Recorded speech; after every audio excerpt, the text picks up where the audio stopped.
homoerotic.com. X-Men. Yeah, The X-Men. Let's get the X-Men. They're still calling it the X-Men. That's surprising. Yeah. Yeah. Victoria Alonso The X didn't want to people. call it the X-Men. It was outdated comics. Yeah. It's funny that people call it the X-Men. There's a lot of female superheroes in that X-Men group, so I think it's outdated.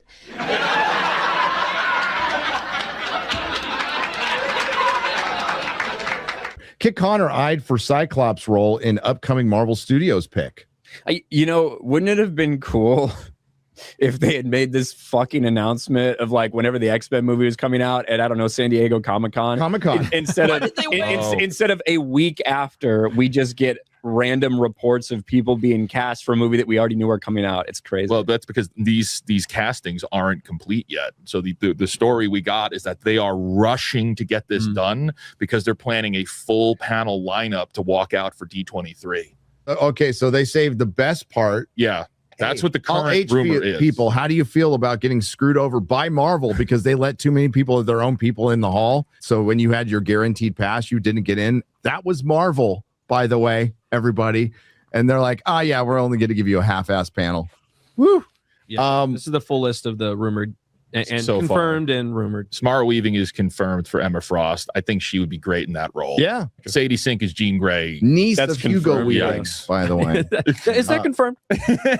So far, it's great. Let's see what Professor X and Magneto That's look what like. I'm saying. Are Okay. they saving up? They're black. They're going black for that. Two Skarsgård. Skarsgårds. What? Why not a Talking third? rumor for Magneto and Professor X because they want to play on the fact that the two of them are brothers. I kind of like that there's no like big stars. Like, Yeah. Like I kind of think that's a bit refreshing. Like we're so used to them just throwing names out there, trying to get attention, and it's like, hey, as long as these are people that actually can do the part. Obviously, we have a little bit of an insight into the Jean Grey character, which I don't think this was necessarily the movie to kind of see what she can do with it. But I do think that again, it's promising at the very least that they're not going in that route anymore. This is something Hollywood desperately needs to do: is raise new, younger actors, kind of all the time. Right. Yeah. Because even now, it's like an action hero, and it's like, yeah, Terminator. We're going to have to have Arnie back. Like this guy will be going on in a Zimmer frame at this point, just because they haven't essentially done what they needed to. There used to be a constant stream of new actors coming through. Well, okay, so two of the actors on screen right now are from Warfare. Yes. And how many other? We got Johnny Storm, also Warfare, And Stranger Things. and we got Stranger Things, which was huge. So it seems like they're definitely looking at that age bracket and at things that are successful and going like, let's just pluck these actors from here. It will be interesting to see Xavier. Who's Xavier? Who's Eric? Like those are the big names. Also, like who's been race swapped, like all this stuff. Like that's the first time I've heard the Skarsgård thing. Yeah. I think that if this had been made, 5 years ago, 1000% Magneto is going to be black. Like there is no way that we're going to change the backstory. They're going to make him black. Like that's what would have happened a couple years ago. Now I don't know. I just don't know. The duality of man. Denzel Washington as Professor X or one of the Skarsgård brothers. Well, here's the thing. Like Denzel, like I like Denzel in almost everything I see. But you know what? You put him in that fucking Gladiator 2 movie and he's just acting like Denzel thousands of years ago. And it's like, what? It doesn't work, shockingly. And Gladiator 2 fucking sucks. But yeah, I totally agree with you. I think it feels like they're pulling back on all that. They're going like, okay, what's safe? What can we do? Wow. How about all the cast members are? We just had Helen pretty Troy. accurate. We just had Exactly. Helen Yes Troy, and Elliot no. Well, With the Odyssey, I'm talking specifically with the MCU and the stuff that they're announcing is very safe casting stuff. They're not going out of the way to do that stuff. They're canceling shows that have been race swapped or not done very well. So it does seem like they're being very safe. But then we look at the context of the movies. It's and the subtext. If they're going with the morally ambiguous stuff, which is just pure evil, because Hollywood writers don't know how to write morally ambiguous. I'm not saying that they're not going to still put that in there. I'm saying that they're not overtly doing it, because I think for a long time they felt like they had the pull to just be like, yeah, we're just going to be race swapping this, and we're going to be making it about a race allegories, and that's what it's going to be, and you're going to accept it. Right. But we didn't accept it, and now they're kind of going, okay, well, what if we just gave you white character actors, and they're going to be just like that, right? And they're still and then in the story, still. and then the allegory will be. We made a deep black in there. man hate mutants. We made a black guy a bad guy. I don't know if you brought that up, but at the moment, this is still a small sample size, and people are already starting to comment about this. Well, it's like all the snide little comments. So they got, once a trend forms, if it does keep going in that direction, there's going to be more and more articles. You're going to have Variety and the Hollywood Reporter. That'll be interesting. And it's like, will they hold their nerve and commit, or occasionally just throw red meat out there to satisfy them, kind of thing? I think they have to. I think they have to commit with the state of everything now, with the fact that they needed Spider-Man to soft launch the X-Men. You got to do something. Yeah, that's an admission in of itself. That's crazy. And when I first talked about it, we had a lot of people who didn't believe me, and I understand.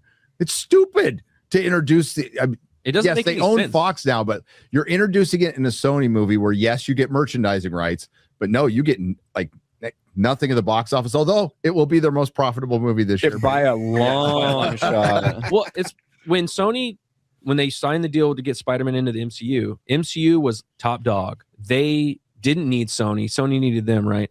And they wanted to get Spider-Man in. But now it's like flipped, and Sony, they need Spider-Man to kickstart all their other crap. I was going to say kind of like Sony still got a great deal from like what they did with. That's true. Yes, they do. But they had Spider-Man. It was from Spider-Man. Obviously, using Spider-Man to soft launch X-Men, right? Do you think their treatment of Jean Grey and how they portrayed her is actually going to have a positive effect on launching X-Men, or make it worse? Because she was the worst part of that film, and she was a vile character. I don't think they did themselves any favors, Shad, at all. I certainly think they introduced the concept of the government trying to control people with superpowers, and the idea of somebody building a dampener that could stop them like against their will, and like how those things are going to play out, and why there might be reasons that the government should look to do this for dangerous people, but also one of the downsides. I think they introduced that conversation into the kind of reintroduced it, because they reintroduced it. And if they're doing it in this might be, we always know that the writers side with the X-Men. Most people side with the X-Men. They're the ones who are being oppressed. But if you're really trying to introduce, no, we're going to make this a story where you can interpret it, because there is X-Men out there that are completely dangerous and should be fucking locked up. And you just made a great case for hated and feared. Yeah. So Sadie Sink did an interview with Variety where she spoke about this, and she said that when she looked into the X-Men, they were all like that. There was always something evil about them, and they weren't really heroes, and they were like to find their way to power. And it is a case of, I think that Spider-Man and what you saw about the character there is to prepare you for what they're going to do in Doomsday. It is, these aren't the good people. Maybe at some point they were, maybe they can get there, but at the start, it's like, no, we are preparing you that these people will kill, and they enjoy it, and they revel in it. And I'm not sure that's a good thing to put in a movie at all. I don't really think with Brian just brought it up. It's not going to resonate with people. Spider-Man, people liked it because it was very positive about Spider-Man. The characters, the world of the MCU in that movie loved Spider-Man. It was very positive about that. This is the opposite. You're starting X-Men where everybody hates the X-Men because they're morally ambiguous and they're dangerous, and Sadie Sink described it, and this is a common Hollywood thing, that because they used to be evil and kill people, that makes them complex characters. It gives them depth. So they don't think that good and evil is depth unless they combine. As you've said, as everybody said, you can do complexity. You can even have her killing people accidentally or higher ranking members and pull that off. But mind raping millions. I said tens of thousands in my video, but it's actually a square mile or a kilometer in New York is millions of people. Children, and you killed people. That's not the best way. And as people have brought up correctly, so Jean Grey is cracked. Like, her character is just normal girl who cracked because she was the most boring fucking X-Men that ever existed. So everybody remembers Dark Phoenix because she was boring. Marvel Girl was a boring character. I don't know if you introduce with that. You can introduce her with flaws, and being a teenager, but you're really having having her murder a dude and then people trying to fucking explain that away. Like, that's he a could have lot. survived. It's like, okay, he's broken in half, so his spine is broken. You know, alive. Well, He's in a coma. Isn't mass murderer better than a mass murderer? It's like, Yeah. Well, he's bad at what she's trying to do. I don't care if she failed at trying to murder someone. She tried to murder someone. and she didn't care. And you can hide behind the teenager thing a little bit, but not for mass murder and intent. Mass attempted murder. We can say that. Mass attempted murder. But even the optics of, I mean, she throws 2 people off of rooftops. She throws somebody in front of a car, but the motivation behind that wasn't to get back at the people who took her sister. It was to torture Spider-Man. Yeah. She tries to kill people to terrify and torture Spider-Man for no reason. And she enjoys it. And she revels in it. Yes. Because it was a different villain. And I feel like all her scenes that had Spider-Man in it earlier on in the movie. Yes. Were for a different villain. Yes. And that's why it seems like all of a sudden it fucking switches and it's like now we're like sympathetically trying to explain away Jean Grey. It felt like it was a different. Did you ever hear that, Gary? That it was a last second change of Jean Grey? Or that it was did you hear anything back from that? I haven't heard back from it. I saw Emergency Awesome did a video, but it was way early on. So like these things were way before they started shooting.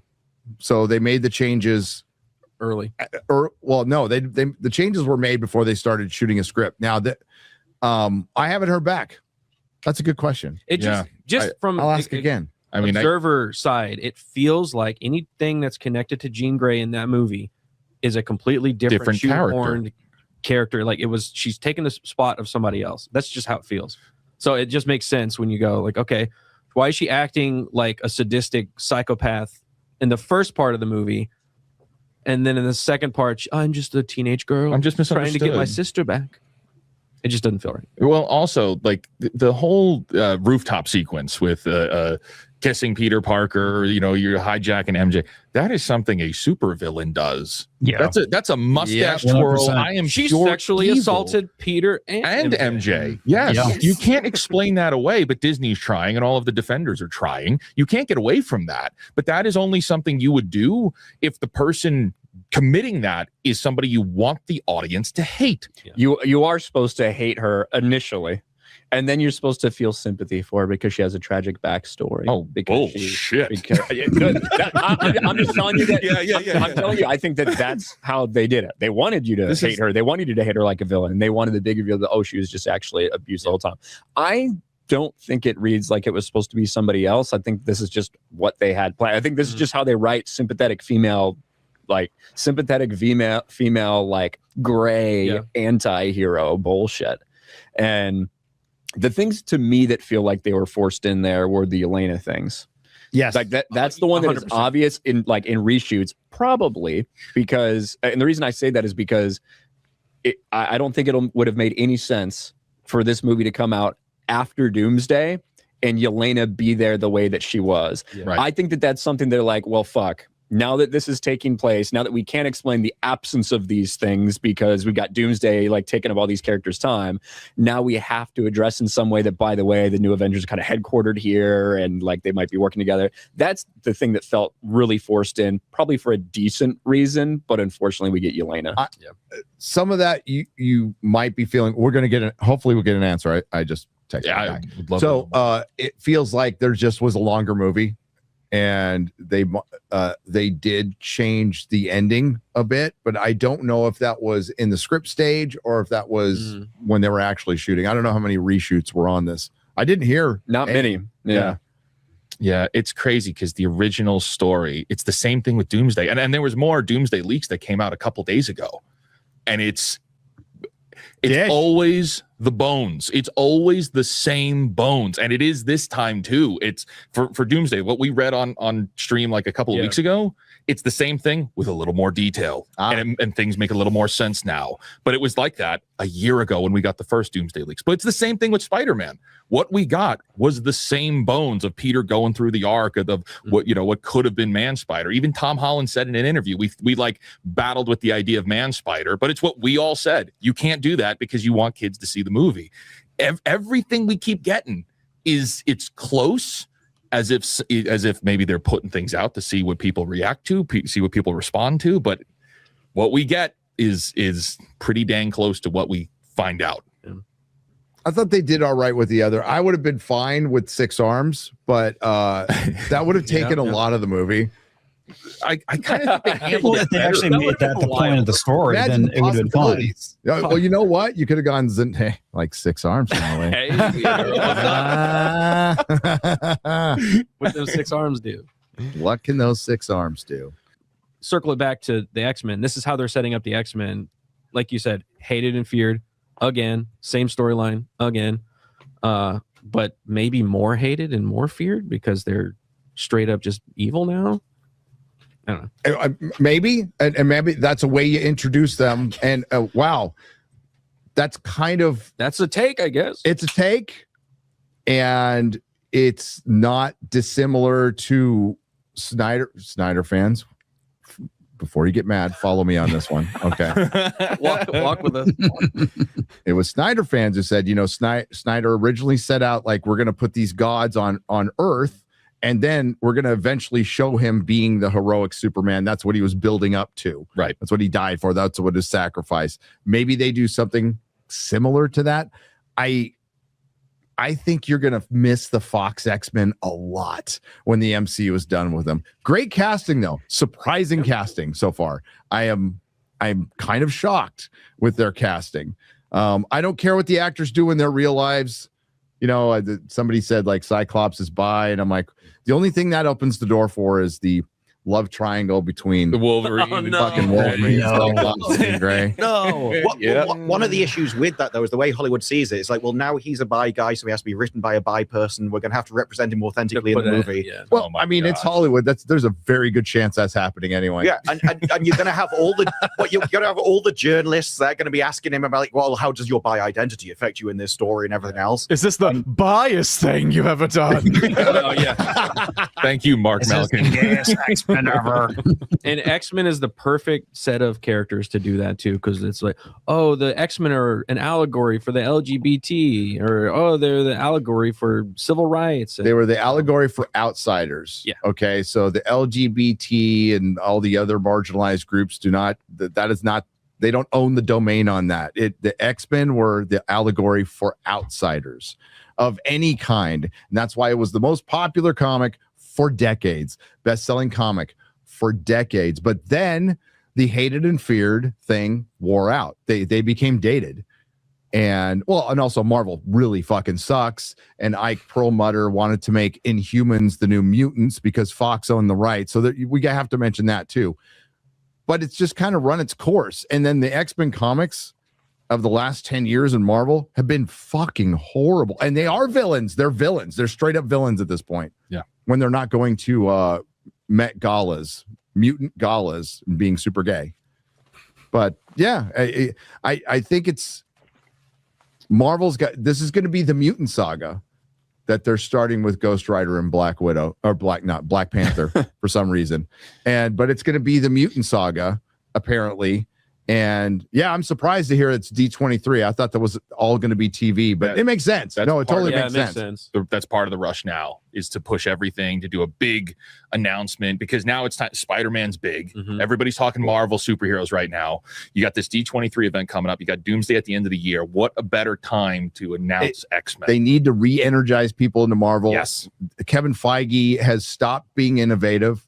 I don't know how much innovation was actually his in the beginning, because he had a team of people that he got rid of, but he's not innovative anymore, and he's reactionary, and he's still reactionary. It's good that they're casting unknowns as X-Men, so that's a start in the right direction. But they're seeing Spider-Man's reaction, and they're like, what's the biggest thing we have next to Spider-Man? X-Men. Yep, throw it out right now. Do you think that one of the problems could be, hey, before Doomsday, we're going to introduce you to our next superhero team this movie's going to come out like 2 or 3. That means any involvement that they might have in Doomsday or Secret Wars, it really has no consequence, right? No, because you know that they'll be safe. It's spoiled. Exactly. So, I mean, you want to be able to hype it, and you want to be able to tell people out there, but at the same time, wouldn't it be maybe more impactful if all of a sudden in Secret Wars, there's a plot line where from one foot, this is already the established X-Men team that just got started on this fucking planet, and they're now going to become part of whatever timeline gets when we get out of is Secret bad. Wars. On your You know what left. I mean? This is bad. You know what I'm saying? So, Yeah. it was bad enough how they introduced Spider-Man, and I'm not going to let it go. I don't care. I'm not going to let it go. Fucking Iron Boy sucks.